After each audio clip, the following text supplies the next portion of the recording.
Alright guys, let's begin. काफ़ी time लग गया मुझे वीडियो लाने में, but anyways let's get started. पिछली वीडियो में हमने देखा कि हम कैसे नॉर्मल टर्मिनोलॉजी यूज़ करें सिक्योरिटीज मार्केट में।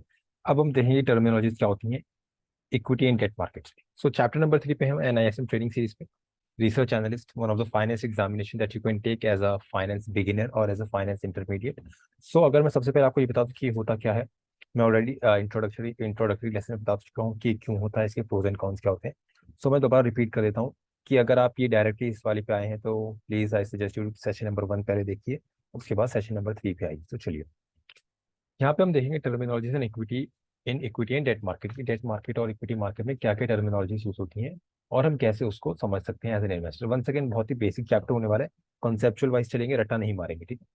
क्या क्या देखें, टर्मिनोलॉजीज देखेंगे डेट मार्केट में कौन सी होती है, इक्विटी मार्केट में, और different types of bonds and their feature की कितने टाइप की डेट सिक्योरिटीज होती हैं। Debt securities usually are bonds. क्या होती हैं ये? एक fixed income type of security होती है, ये फिक्स्ड इनकम टाइप सिक्योरिटी, वो मैं आगे आपको बताऊंगी क्या होती है। ये बेसिकली आपका रिटर्न ऑन कैपिटल हो, रिटर्न ऑफ कैपिटल करती है बेसिकली। मोटा मोटा आपको इंटरेस्ट प्लस प्रिंसिपल पेमेंट आपको मिल जाता है। Security markets enable investors to deploy their surplus fund investment instruments that are predefined for their features, issued under regulatory supervision, and in most cases liquid in the secondary markets। यहाँ पे इन्होंने security markets की बहुत ही अच्छी definition दे रखी है कि security markets basically करते क्या है कि they give the investors an opportunity to deploy their surplus funds. देखिए, यहाँ पे surplus fund is the main thing, कि अगर आपके पास सरप्लस फंड्स होंगे तभी आप मार्केट में इन्वेस्ट कर पाएंगे। And that is the role of securities market to give you a platform where you can deploy your surplus fund, कि आप बचा कुचा पैसा यहाँ पे डाल सकते हो और बदले में आप एक छोटा सा, छोटा तो नहीं है, एक एडिक्वेट रिटर्न बोलेंगे, एक adequate return you can earn over there. There are two broad type of issued by seekers of capital from investor. की कितने टाइप की सिक्योरिटीज होती हैं? मोटा मोटा आपकी दो टाइप की सिक्योरिटीज होती हैं। सबसे पहला आपका इक्विटी, राइट, और debt. I should write and, और नहीं and.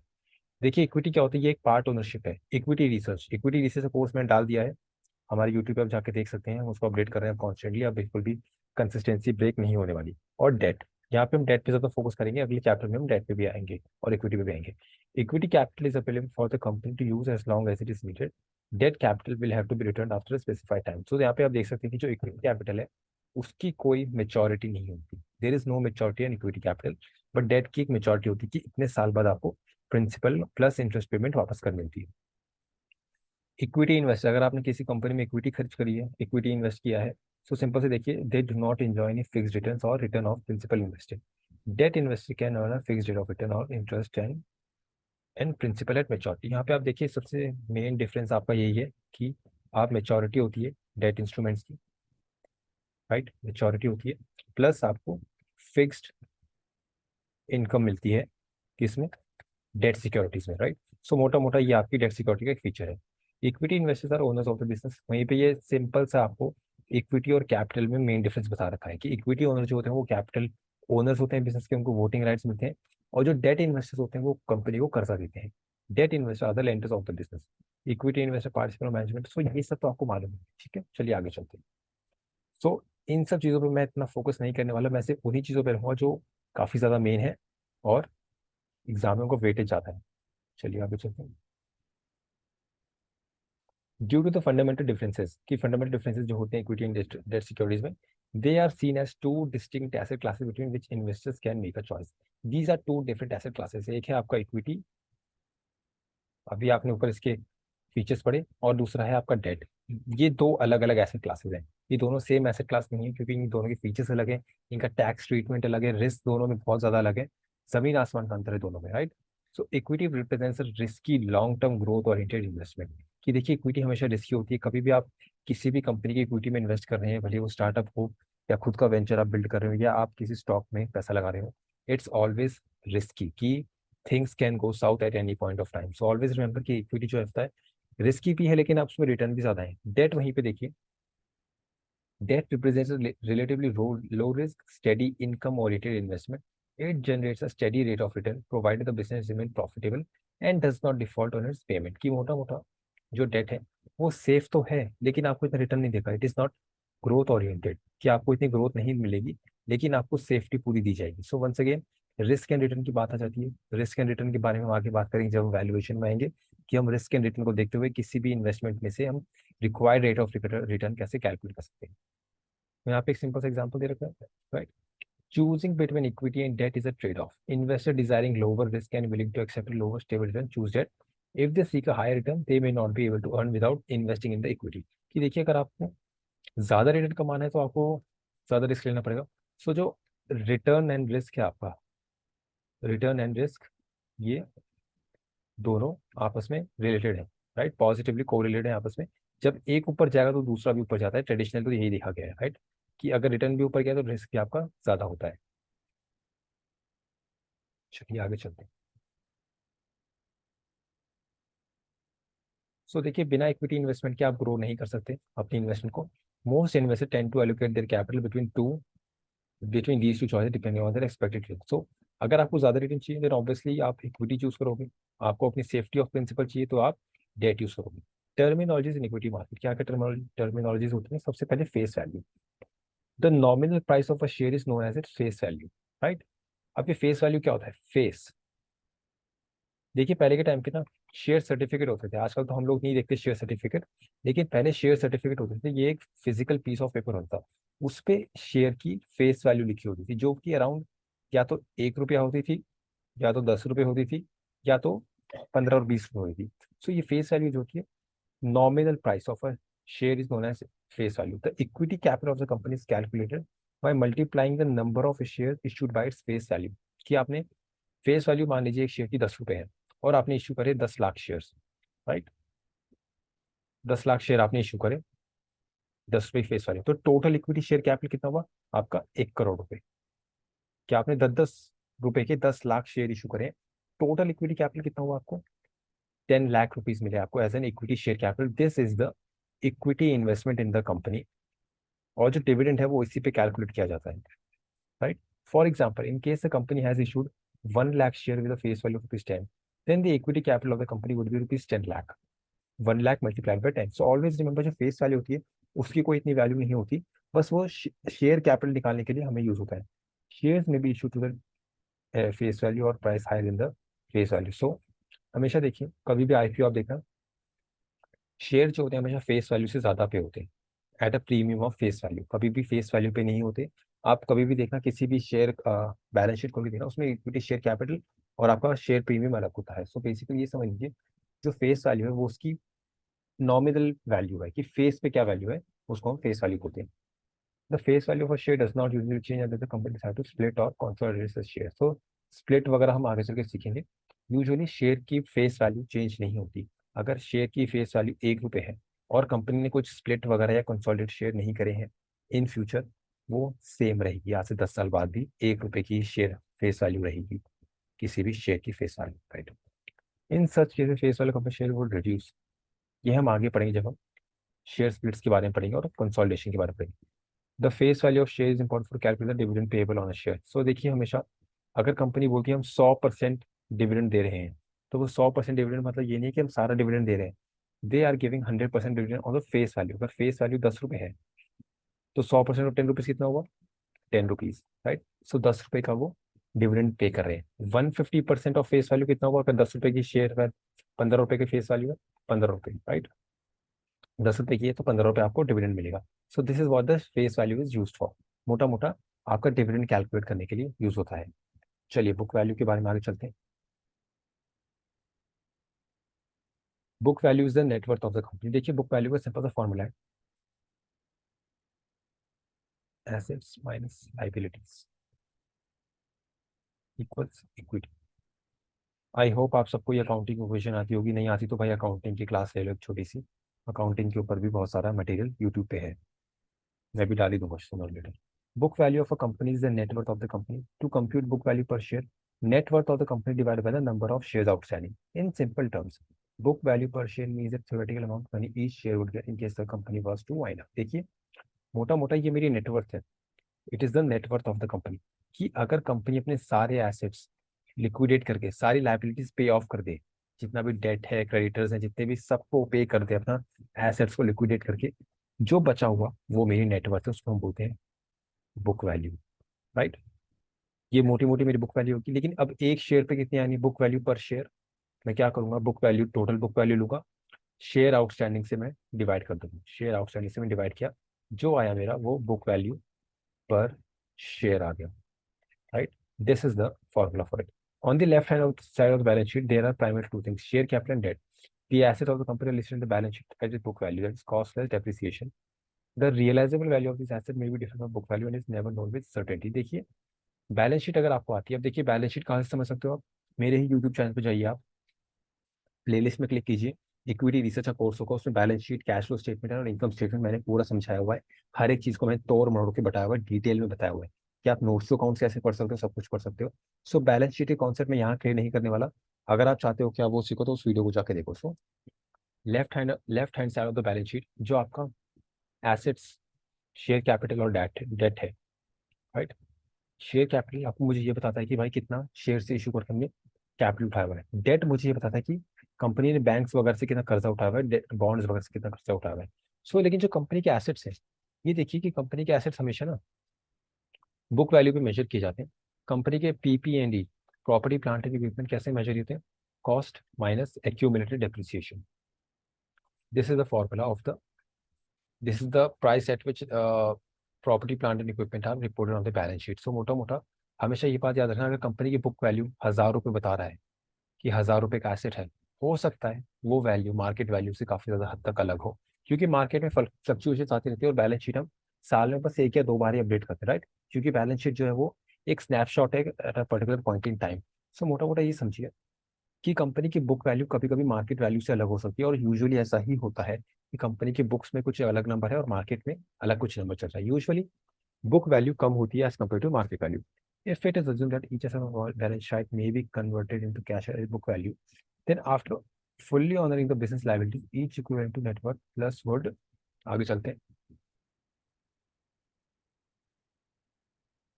would be left for the shareholder, right? So मोटा मोटा यहाँ पे बुक वैल्यू की बहुत अच्छी डेफिनेशन दे रखी है कि भाई अगर सब कुछ बेच दिया हमने, if we sold off everything and with that cash we paid off all the liability that a company has, whatever the left amount is, that is called the book value.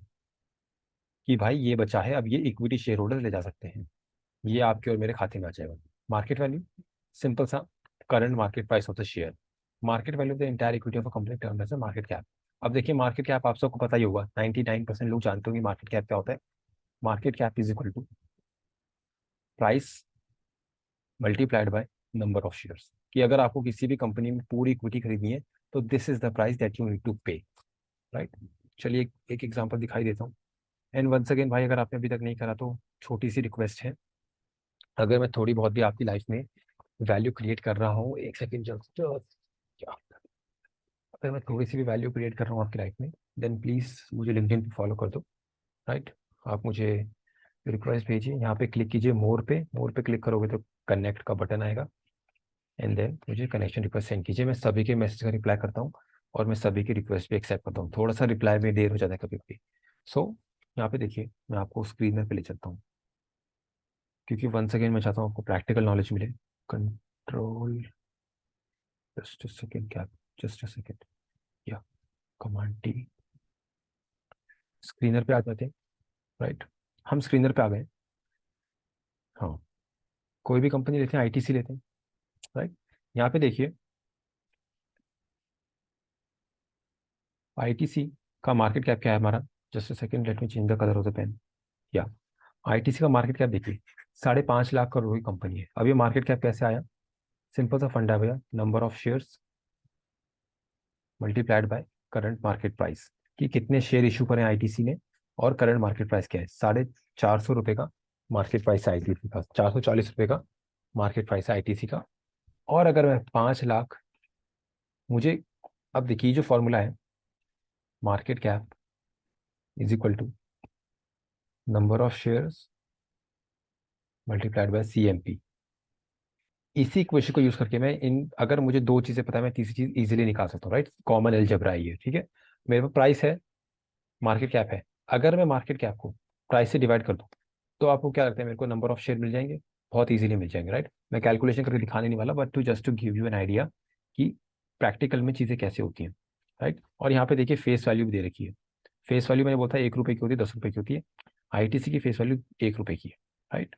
बाकी सब ये सब चीज़ें क्या होती हैं, डिविडेंड यील्ड क्या होता है, डेट क्या होता है, पेग रेशियो क्या होता है, आरओई, ये सब हम आगे चल के करेंगे। जब तक ये पूरा कोर्स कंप्लीट हो जाएगा आपको ये सब चीज़ें ऑलरेडी क्लियर हो जाएंगी। ये पूरा सेक्शन में क्लियर करा दूंगा, और पूरा कंपनी एनालिसिस मैंने इक्विटी रिसर्च वाले कोर्स में कर रखा है, राइट। सो जितना भी प्रैक्टिकल स्टफ होगा मैं वो आईटीसी को एग्जाम्पल लिख करूंगा। एंड वंस अगेन, कोई सा भी स्टॉक में रिकमेंड को डिस्कस करूँ, it is not a recommendation, it is not a recommendation. मैं स्क्रीन पे ही लिख देता हूँ यार, right. It is not a recommendation. किसी भी चीज़ को रिकमेंडेशन में मत लेना, just to give you an idea कि मैं अभी रिकमेंडेशन वाले बिजनेस में नहीं घुसा हूँ। चलिए, ठीक है। रिप्लेसमेंट वैल्यू क्या होती है? देखिए, रिप्लेसमेंट वैल्यू सिंपल से ये होती है कि अगर मैं कंपनी के शेयर को आज रिप्लेस कर दूं, this refers to the market value of all the assets of a company at any point of time. If a new company were to set up with all the infrastructure and plants which an already existing company has, then the cost of which would be paid today is known as replacement value of the firm. देखिए, मान लीजिए अगर मैं बोलूँ मेरे को ITC बनानी है, राइट, और आईटीसी के जितने भी एसेट्स हैं उन सबकी मैं मार्केट वैल्यू कैलकुलेट करूँ, और मार्केट वैल्यू मुझे पता लगी कि है 6 लाख करोड़ की, right. So this is the replacement value, कि अगर मैं पूरी रिप्लेस करूँ आईटीसी को पैसा लगा के, कि पूरा ऐसा आईटीसी जैसा बिजनेस बनाऊं, जो भी मेरी कॉस्ट लगेगी उसको मैं बोलूंगा रिप्लेसमेंट वैल्यू। रिप्लेस करने की वैल्यू, कि अगर मैं इस एसेट को अपने नए एसेट से रिप्लेस कर दूं और वो मेरा हो तो मेरी क्या वैल्यू होगी, उसको हम बोलेंगे रिप्लेसमेंट वैल्यू। इंट्रिंसिक वैल्यू बहुत ही कॉन्सेप्ट कॉम्प्लेक्स टॉपिक है, लेकिन मैं इसको बहुत इजी वे में डालूंगा। इंट्रिंसिक वैल्यू वो वैल्यू होती है which is determined by the fundamentals, determined by the fundamentals,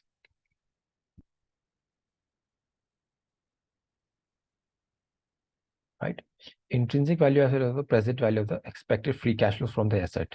देखिए, इंट्रिंसिक वैल्यू में बाद में डिस्कस करूंगा, अभी इसको रहने देते हैं। देखिए, सिंपल से अगर मैं बोलूँ, intrinsic value equal to present value of all the future free cash flow. वो कैसे करते हैं वो हम आगे वैल्यूएशन वाले में सीखेंगे, फ्यूचर कैश फ्लोस। चलिए आगे बढ़ते हैं। Market value versus intrinsic value. देखिए, हमेशा कभी भी मार्केट में इंट्रिंसिक वैल्यू से जो मार्केट वैल्यू होगी वो अलग चलेगी, ठीक है। मार्केट वैल्यू क्या होता है? सिंपल सा करंट मार्केट प्राइस, जैसा मैंने दिखाया आपको आईटीसी केस में। आईटीसी का 440 रुपये का था।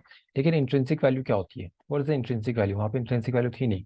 देखिए, इंट्रिंसिक वैल्यू हमेशा कैलकुलेट करनी पड़ती है हमें। जितने भी एनालिस्ट है, जितने भी फंड मैनेजर्स हैं, उनका एक ही चैलेंज रहता है कि they need to calculate the intrinsic value of a company before investing in the business. So मोटा मोटा देखिए, इंट्रिंसिक वैल्यू वो वैल्यू है which is determined by the fundamentals. कौन से fundamentals? Present value of the future cash flow. Cash flows क्या होते हैं? कैश फ्लोज आपके free cash flow to the firms हो सकते हैं, free cash flow to the equities हो सकते हैं, और depending on that we take the appropriate discount rate. Discount rate देखिए क्या क्या चीज़ें होती हैं इंट्रिंसिक वैल्यूएशन कैलकुलेशन में। सबसे पहले आपका डिस्काउंट रेट, ये क्या होता है हम आगे सीखेंगे। आपका कैश फ्लोज, आपका टर्मिनल ईयर, ये सब हम आगे सीखेंगे। सो अभी इस सेक्शन को थोड़ा आप पढ़ के समझिएगा, राइट। मार्केट कैप में ऑलरेडी एक्सप्लेन कर चुका हूँ। Required to buy at entire company at its current price, CMP multiplied by number of shares, right. Blue chip stocks, mid cap stocks, small cap stocks, I hope आप सबको ये सब clear हो, right. मैं बहुत बच्चों वाली चीजें यहाँ पे नहीं सिखाने वाला।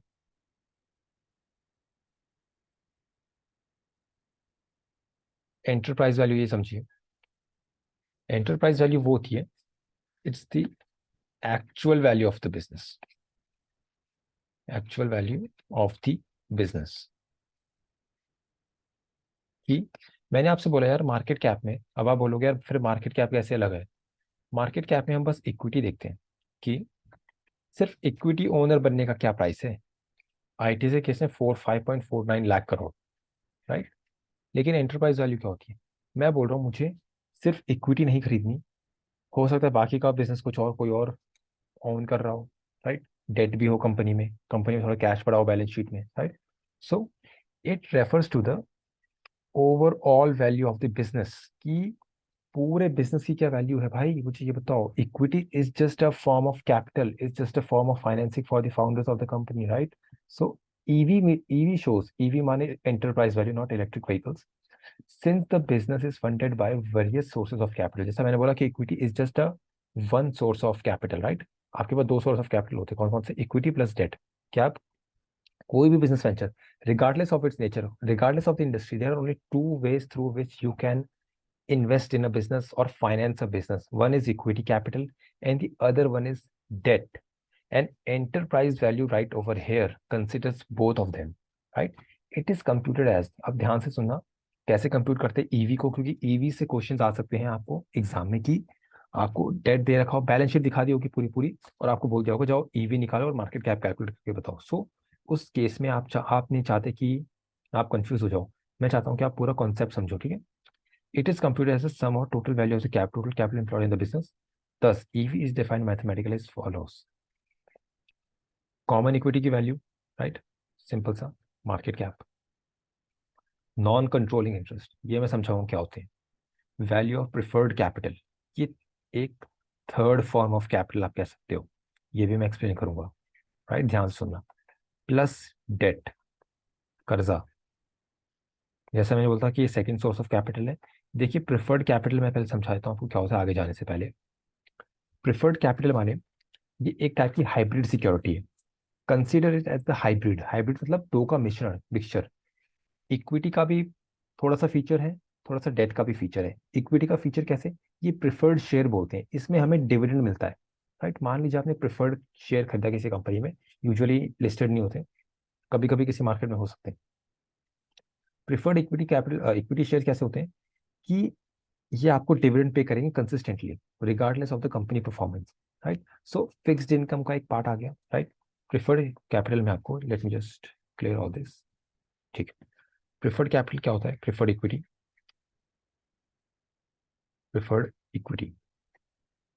इसमें आपको कंसिस्टेंट डिविडेंड मिलता है फिक्स्ड रेट पे, राइट? फिक्स्ड रेट पे कंसिस्टेंट डिविडेंड मिलता है आपको in the event of liquidation. अगर कंपनी बर्बाद हुई और सारे एसेट लिक्विडेट हुए, you will be paid of first before the common equity share holders. You will be paid of first, you will be paid of first. अब देखिए ये आपको डिविडेंड भी पे कर रहा है, आपको पहले मिल रहा है। So these are the two things which makes it a hybrid security. कि आपको इक्विटी कैपिटल तो है, आपको ग्रोथ मिल रही है, राइट? बट ये मार्केट में ट्रेड नहीं है, लेकिन आपको डिविडेंड मिल रहा है just like common equity share holder. लेकिन ये डिविडेंड गारंटीड होता है, और in the time of liquidation आपको भाई पहले पैसे मिल जाएंगे कॉमन शेयर होल्डर्स के बाद, राइट? कॉमन शेयर होल्डर से पहले, right? So this is the preferred equity. फिर हमने इन सबको ऐड किया, उसमें से हमने माइनस किया cash and cash equivalents and financial investment. So मैंने क्या बोला? Market cap plus non controlling interest, NCI, plus preferred equity, plus debt, minus cash. Non controlling interest क्या होते हैं? ऐसे लोगों का इन्वेस्टमेंट आप ही कंपनी में है, लेकिन वो इतना छोटा है कि वो कंट्रोल नहीं कर पा रहे आपको। मान लीजिए आपने किसी कंपनी में 50% हिस्सा लिया और किसी दूसरी पार्टी ने 5% का हिस्सा लिया, राइट? सो अब देखिए 50% में आप एक कंपनी के कंट्रोलिंग ओनर बन जाओगे, राइट? 50% अगर किसी भी पब्लिकली लिस्टेड कंपनी का आपके पास है, आपको बोर्ड ऑफ डायरेक्टर्स पे सीट मिलेगी, आप पूरी मैनेजमेंट को कंट्रोल कर पाओगे। लेकिन 5% वाला बंदा नहीं कर पाएगा, राइट? उसको हम डालेंगे नॉन कंट्रोलिंग इंटरेस्ट में, कि ये छोटे शेयर होल्डर्स होते हैं, उसका हिस्सा भी हम ऐड कर देते हैं कि कंपनी की पूरी वैल्यू उससे भी बन के बनी है। यहाँ पे देखिए कैश माइनस क्यों किया आपने? अब आप बोलोगे यार हमने कैश क्यों माइनस किया, बाकी तो समझ आ गया कि अगर आप एक बिजनेस खरीद रहे हो तो डेट भी आप ही को पे करना पड़ेगा, राइट? हमने कॉमन इक्विटी ऐड किया, एनसीआई ऐड किया, non controlling interest, preferred capital भी ऐड किया क्योंकि उनको पे ऑफ करना है, वो उन्होंने कैपिटल डाला है। डेट वालों को भी ऐड किया हमने, क्यों? क्योंकि आपको डेट भी खुद ही चुकाना है भाई, कौन चुकाएगा? आप एक पूरा बिजनेस खरीद रहे हो, उसमें एंटरप्राइज वैल्यू में डेट भी है, राइट? सो हमने ये सारी चीजें ऐड कर, लेकिन कैश क्यों माइनस किया? Cash at the end of the day मिलेगा ना आपको। कैश माइनस करने का लॉजिक ये है कि अगर आप देखिए, मान लीजिए मैं बोल रहा हूँ 10 रुपए का लिफाफा दे रहा हूँ, मैं आपको एनवलप दे रहा हूँ 10 रुपए का, राइट? 10 रुपए का एनवलप दे रहा हूँ, ठीक है? आपने बोला ठीक है मुझे दे दो 10 रुपए। आप घर गए, आपने एनवलप में खोल के देखा कि 5 रुपए का सिक्का उसमें था, अब आपको एनवलप कितने का पड़ा? आपने मुझे 10 रुपये देके ये लिफाफा खरीदा, राइट? मेरे को 10 रुपये मिल गए।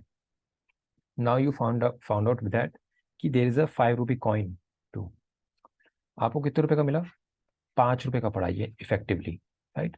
यही है एंटरप्राइज वैल्यू का मतलब, कि अगर आप एक बिजनेस खरीद रहे हो और बिजनेस के पास है अच्छा खासा कैश, तो भाई आपको कैश तो मिला ना। ओवरऑल आपका परचेज प्राइस कम हो गया by the amount of cash in the balance sheet. That is the thing about cash and cash equivalent. I hope आपको क्लियर हो। कोई भी डाउट हो तो नीचे पूछ लेना। चलिए आगे चलते हैं। यहाँ पे एक एग्जाम्पल दे रखा है, एग्जाम्पल में आप गो थ्रू करना, ठीक है? अर्निंग्स, वही आपका नेट इनकम है। Earnings are profits in a business. Earning can be defined various levels. अलग अलग लेवल पे अर्निंग होती है आपकी। ऑपरेटिंग अर्निंग्स होती हैं, ईबिट जिसे बोलते हैं,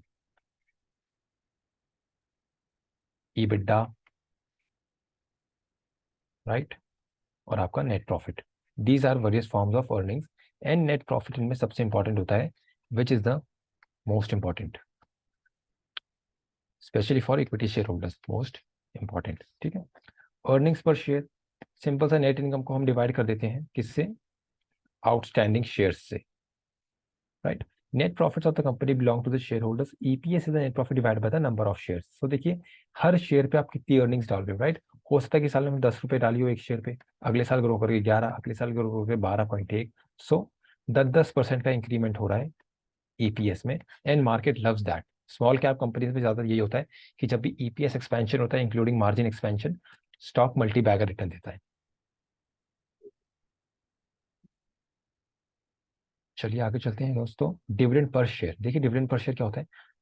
कंपनी कभी कभी क्या बोलती है कि भाई थोड़ा सा नेट प्रॉफिट में से हिस्सा इक्विटी शेयर होल्डर्स को दे दो, नेट प्रॉफिट में से इक्विटी गाइस को दे दो, ताकि वो थोड़ा ना इन्वेस्टमेंट में रिटर्न पा सके। Dividend is generally declare the percentage of face value of the share. मैंने आपको समझा रखा है। Example, 40% dividend declared by company will transmit dividend of 4 पर share with face value of 10। ये मैंने आपको बहुत ही इजीली समझा देता। सो एक शेयर पे कितना डिविडेंड मिल रहा है आपको? आईटीसी यूजुअली 10 रुपये डिविडेंड पर शेयर देती है, कि एक शेयर पे 10 रुपये डिविडेंड आप साल में ले जाओ। So this is the concept of dividend per share. Price to earnings ratio, once again ये बहुत ही ईजी कैलकुलेट करना। Market price divide by the EPS, right? कि प्राइस टू अर्निंग्स मुझे बोलता है PE, price divide by EPS, कि अगर आप 1 रुपया किसी कंपनी में कमा रहे हो, what price do you need to pay, right? मान लीजिए आईटीसी का प्राइस 440 था, राइट? हमें याद है 440 था। ईपीएस है मान लो 20 रुपए, 22 रुपए दे रहे हो आप 1 रुपया कमाने के लिए। सो पीई रेशियो में हमेशा ये बात याद रखना, डिनोमिनेटर में हमेशा याद रखना 1 रुपया है, राइट? और उस 1 रुपये कमाने का कितना टाइम दे रहे हो? 22 टाइम्स। ये हमेशा टाइम्स में होता है, कि you are paying 22 times the earnings for this share. जितना लो हो उतना better, at least in theory, right? कि आप ज्यादा पे नहीं करना चाहते, right? Let me give you an example. चलो देखते हैं पीई रेशियो क्या होता है। ये देखिए पीई रेशियो यहाँ पे है, हाँ ये रहा। ये देखिए यहाँ पे पीई रेशियो कितना है आपका? 27 का पीई रेशियो, कि आप 1 रुपया कमाने के लिए 27 का पीई दे रहे हो, 27 रुपए दे रहे हो। You are paying 27 rupees for ₹1 of earnings. This is the concept of PE ratio, right? कैसे कैलकुलेट होता है? करंट मार्केट प्राइस लो और टीटीएम, ट्रेलिंग 12 मंथ का ईपीसी, पिछले 12 महीने का ईपीएस लेके डिवाइड करके you will get the PE ratio, right? और मार्केट को हमेशा पीई रेशियो एक्सपेंशन हमेशा पसंद होता है, खास करके स्मॉल कैप कंपनीज पे। Price to sales ratio, simple सा price to sales, price per share को हम सेल्स पर शेयर से डिवाइड कर देते हैं टू गेट द, कि आप 1 रुपए की सेल्स जनरेट करने के लिए what price are you paying, right? Price to sales देखिए हम कब यूज करते हैं, मैं सिंपल सा बताता हूँ आपको। ये हम यूजुअली स्टार्टअप्स वगैरह और लॉस मेकिंग कंपनीज को वैल्यू करने के लिए करते हैं यूज, की स्टार्टअप्स को वैल्यू करना है तो हम प्राइस टू सेल्स की, 1 रुपए की सेल्स के लिए how much money are you willing to pay. That is the entire concept of price to sales, right? Price to book value, मैंने आपको book value per share calculate करना निकाला था, सिखाया था, राइट? पूरी बुक वैल्यू लीजिए, डिवाइड कीजिए आउटस्टैंडिंग शेयर से, right? You will get the book value per share. Now इसको कंपेयर करेंगे मार्केट प्राइस से। कैसे करते हैं? मार्केट प्राइस लीजिए, market price per share divided by book value per share, you will get something called price to book ratio, कि एक कितना प्राइस पे कर रहे हो for 1 rupee of book value, कि कंपनी की बुक्स में क्या प्राइस है as compare to the market price, right. मैं चाहता हूं कि आप इसको डिटेल में पढ़ो। मैंने कॉन्सेप्ट आपके लिए क्लियर कर दिया है कि मार्केट मुझे बता रहा है कि कंपनी 440 पे बिक रही है, राइट। लेकिन 440 की वैल्यू हो सकता है अलग हो as compare to the company's books, company की बुक में कुछ हो। सो मैं चाहता हूँ कि कंपनी की बुक से मैं कंपेयर करूँ मार्केट प्राइस को। So that is the entire thing about the price to book value ratio, कि आप अगर प्राइस टू बुक वैल्यू देख रहे हो कि आप मार्केट वैल्यू को बुक वैल्यू से कंपेयर कर रहे हो, राइट, बुक वैल्यू से कंपेयर कर रहे हो, and that is the thing about the price to book ratio. ठीक है। डिफरेंशियल वोटिंग राइट्स, अलग अलग वोटिंग राइट्स, ठीक है। A DVR is just like a normal share of a company except that it can less than one voting right per share, like a common share. Now अगर आप सबको याद हो यार, हमने एक कॉन्सेप्ट पढ़ा था डेमोक्रेसी का कॉन्सेप्ट, माने 1 person equals 1 vote, right. Differential voting rights share कैसे होते हैं आपके? ये टाटा मोटर्स ने शायद इशू किए थे एक बार। I I think, I guess I am wrong, या मुझे याद नहीं ढंग से। सो ये क्या होते हैं, आपको एक शेयर पे आपको एक वोट से कम देते हैं, कि 1 share does not equal 1 vote, right. हो सकता है आपके पास 100 शेयर हो, वो 100 share does not equal to 100 votes, right, कि आपको इतनी पावर नहीं मिलेगी उन शेयर्स को ओन करके। Such an instrument is for issuer who wish to raise capital without diluting voting rights. मान लीजिए अगर आज मैं कंपनी में शेयर इशू कर रहा हूँ, राइट, सो मोटा मोटा ये समझ लीजिए कि कंपनी का मैनेजमेंट मुझे ये बोल रहा है कि भाई तुम शेयर खरीदो, लेकिन तुम ये वाले शेयर खरीदो, डिफरेंशियल वोटिंग राइट्स। आप शेयर ओनर, पार्ट ओनर तो बन जाओगे, लेकिन आपके पास वोटिंग राइट्स कम हो गए। So these are called the differential voting rights. India में यूजुअली ये लोग नहीं इशू करते हैं। डेट मार्केट की टर्मिनोलॉजी समझते हैं? Once again face value, right. Any debt instrument cannot be completely explained without answering how much borrowing it represents, for how long has the money been lent, and what is the interest rate. So तीन चीजें हैं, कितना principal amount है, कितना amount आपने raise करा है, maturity कितने साल में आप पे बैक करोगे, राइट, और कितना इंटरेस्ट पे करोगे। These are the three main components of the fixed income security और the debt securities, right. The first question is answer by the term face value. Face value is the principal amount, कि भाई आपने कितना debt issue करा है, which represent how much loan is represented by that particular debt paper की। अगर company ने 1,000 करोड़ रुपए उठाए हैं मार्केट से, राइट, 1,000 करोड़ रुपए मार्केट से उठाए हैं, 1,000 करोड़, राइट, 1,000 करोड़ मार्केट से उठाए हैं। So this is the principal amount, right. 1,000 crore कैसे उठाए हैं? इन्होंने 1 करोड़ बॉन्ड इशू करे हैं, राइट, वर्थ ₹1,000 ईच, राइट। 1,000 हो गई पर बॉन्ड की face value. This is the concept of face value, की मोटा मोटा प्रिंसिपल वैल्यू कितनी है किसी भी उसकी डेट पेपर की। कूपन रेट, ये है आपका इंटरेस्ट पेड, कि आप इतना इंटरेस्ट मिलेगा। Interest paid on the bond debt security coupon rate express as percent of face value, right. जैसा मैं बताया था कि डिविडेंड भी हमें फेस वैल्यू पे मिलता है इक्विटी शेयर की, वैसे ही कूपन रेट आपको बॉन्ड की फेस वैल्यू पे मिलेगा। अगर बॉन्ड की फेस वैल्यू 1,000 है और कूपन रेट है आपका 7%, तो कितना हुआ आपका 70 रुपीज पर एनम, की 70 रुपए एज एन इनकम आपको मिलेगी। This is called the coupon rate, right. Coupon rate क्यों बोलते हैं इसको? इसको हम इंटरेस्ट रेट क्यों नहीं बोलते? कूपन रेट देखिए इसलिए बोलते हैं क्योंकि पहले के टाइम पे, इंटरनेट से पहले, जो डेट इंस्ट्रूमेंट होते थे उस पे एक एक आपको कूपन की लिस्ट से मिलती थी। आप कूपन जाके बैंक में देते थे, तो जाके आपको वो अकाउंट में ट्रांसफर करते थे पैसे। सो इसको हम इसलिए कूपन रेट बोलते हैं, तो वो कूपन जैसे होते थे। मेच्योरिटी, कितने साल तक चलेगा आपका लोन, राइट, बहुत ही सिंपल है। इसको हम टेनर भी बोलते हैं, कि लोन का टेनर क्या है, what's the tenor, right. Maturity is a very significant parameter for the bond, is the single rate largest factor bond prices. So मोटा मोटा देखिए, जितनी बड़ी लॉन्ग टर्म मेच्योरिटी उतना ज्यादा रिस्क, राइट। अगर आपने 30 साल के लिए लोन उठाया है, ज्यादा रिस्की है। 3 साल के लिए लोन उठाए तो कम risky, so this is the maturity of the bond. Principal one second मैंने बोला कि कितनी बोरोइंग करिए, 1000 करोड़ का लोन है या कितने करोड़ का लोन है, 500 करोड़। बड़े अमाउंट में इसलिए ले रहा हूँ क्योंकि कॉर्पोरेट्स इतना बड़ा ही अमाउंट उठाती है। रिडेम्पशन ऑफ अ बॉन्ड, देखिए जब भी बॉन्ड मेच्योर हो जाता है, पूरी उनकी अवधि खत्म हो जाती है, उसको हम रिडीम करना कहते हैं कि investor redeems a bond which essentially means that the contract between issuer and the investor is over. कि अब बॉन्ड रिडीम हो गए हैं, मेच्योरिटी खत्म हो गई है, अब कोई लीगल ऑब्लिगेशन नहीं बचा है, ना इशूअर के बीच में ना इन्वेस्टर के बीच में। होल्डिंग पीरियड रिटर्न, देखिए होल्डिंग पीरियड रिटर्न क्या होता है, is the return on investment during a specific period time when it was bought and held by the investor. कि मोटा मोटा आपने हो सकता है 1 साल के लिए कोई भी इन्वेस्टमेंट होल्ड करी हो, या 5 साल के 5 साल के लिए की हो, राइट। उस पूरे 5 साल के पीरियड में मेरा रिटर्न कितना रहा है, that is the concept of holding period return.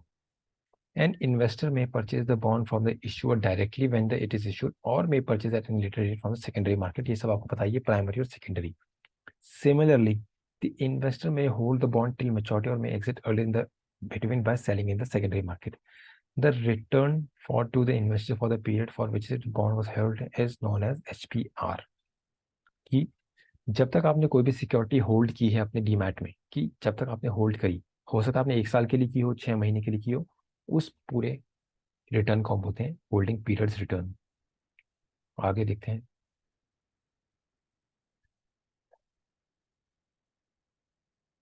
If an investor purchases a bond at a rupees 104, earns 8 rupees as coupon, which he reinvests at 7% for a period of 1 year, and finally sells the bond at 110 after 1 year, his holding period would be 8 plus 8 multiplied by 7% plus 110 minus 104 divided by 104। So यहाँ पे आप देखिए कि जो holding period return है वो ये बता रहे हैं मुझे कि भाई तूने इतने टाइम के लिए होल्ड किया है, उससे जितना रिटर्न बना है तेरा, वो है तेरा रिटर्न, राइट। और उसका फॉर्मूला ये है।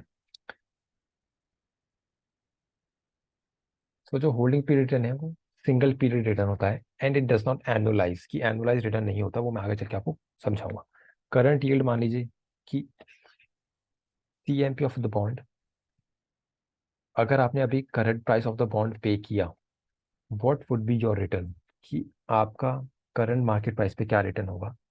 This is a simple method calculated on debt security in which the coupon is divided with the current market price of the bond and the result is expressed as a percentage. की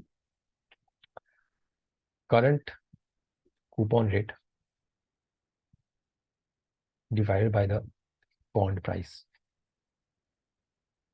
कि भाई अगर मैं income को लेकर के, मेरी जितनी इनकम बनेगी उस बॉन्ड से होता है 70 रुपये, लेकिन बॉन्ड मार्केट में ट्रेड कर रहा है 950 रुपये, क्योंकि डिमांड फ्लक्चुएट होती रहती है, राइट, इंटरेस्ट रेट की वजह से।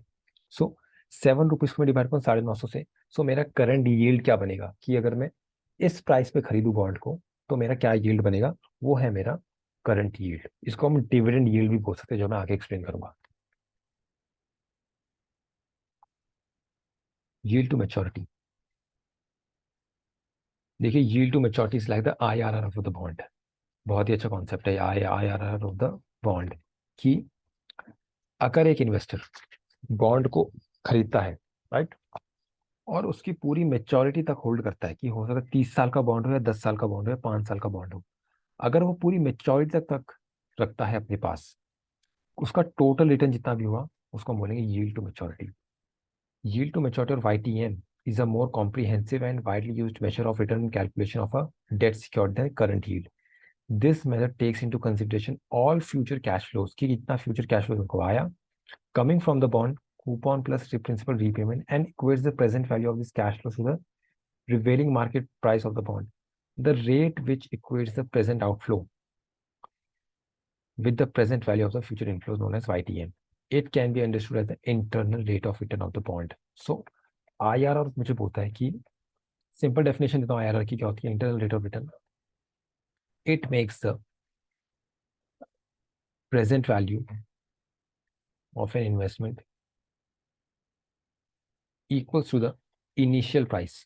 की जो आपकी प्रेजेंट वैल्यू है, अभी प्रेजेंट वैल्यू में कंफ्यूज मत होना, प्रेजेंट वैल्यू में बताऊँ क्या होता है, इसको समझो। पहले पहले डेफिनेशन समझो कि जो प्रेजेंट वैल्यू ऑफ और फ्यूचर कैश फ्लो, जितना भी फ्यूचर में कैश फ्लोज आएगा उसका प्रेजेंट वैल्यू अगर मैं कर दूं, वो इक्वल हो जाएगा आपके इनिशियल प्राइस का, कि इनिशियल प्राइस जो आपने पे किया equals the present value of future cash flow. So rate of return, जिस डिस्काउंट रेट से मैं वापस लाऊंगा वो रेट आपका यील्ड टू मैच्योरिटी है। It is also known as IRR of the bond, कि किस रेट से मैं पुल बैक करूं कैश फ्लोस को, कि मेरा जो इक्वल इनिशियल इन्वेस्टमेंट है वो इक्वेट हो जाए उसकी प्रेजेंट वैल्यू से, right. It is known as the present yield to maturity of the bond, कि अगर मैं इनिशियल इन्वेस्टमेंट को रखूं इधर, right hand side, left hand side पे, और दूसरी तरफ है मेरी पूरी प्रेजेंट वैल्यू इक्वेशन, कि जितने भी मुझे कैश फ्लोज मिल रहे हैं including the principal repayment, right, किस रेट ऑफ रिटर्न से मैं उसको पुल बैक करूं कि दोनों इक्वल हो जाए, left hand side equals to right hand side. This is the yield to maturity, right. आपको इसको बहुत अच्छे से पढ़ना पड़ेगा। डेप्थ में हम अभी नहीं जाएंगे उस, क्योंकि अगले उसमें सब आ रहा है, राइट। काफी अच्छा है।